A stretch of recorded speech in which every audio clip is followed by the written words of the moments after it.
रात के राजा उल्लू मियाँ ने जंगल के कोने पर एक नाइट स्कूल खोला। ये स्कूल दरिया के किनारे पर था। उल्लू मियाँ का ख्याल था कि इस तरह ज़्यादा से ज़्यादा जानवर पढ़ने के लिए आ सकेंगे।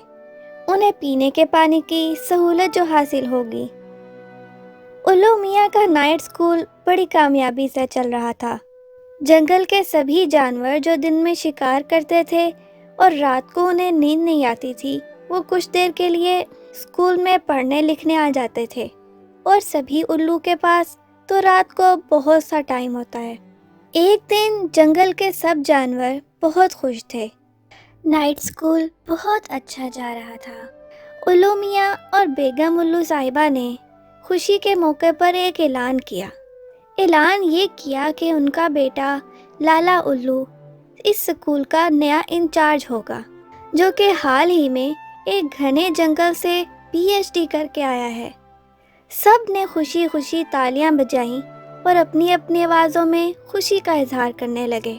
इतने में मोमो चमगादड़ ने सबको खामोश करवाया और बोली, आप सबको ये सुनकर अफसोस होगा कि लाला उल्लू उसी जंगल में वापस जा रहे हैं। ये बात सुनते ही सभी लोगों ने शोर मचा दिया। मत जाओ लाला उल्लू, मत जाओ लाला उल्लू, हम तुम्हारे बगैर उदास होंगे। लाला उल्लू अपनी जगह पर खड़े हुए और बोले, बाहर के जंगलों में हर किसी को इज्जत और एहतराम दिया जाता है। हमारे जंगल में ज़्यादा सहूलियात भी नहीं। मैं ऐसी फजूल जगह पर रहकर अपना वक्त ज़ाया नहीं करना चाहता। यहाँ पर सब लोग हमें उल्लू समझते हैं। यहाँ रहने वाले इस बात को नहीं समझते कि दुनिया में कोई चीज़ बुरी नहीं, हर चीज़ की अपनी अहमियत होती है। लाला उल्लू की तकरीर सुनकर सब लोग खामोश हो गए।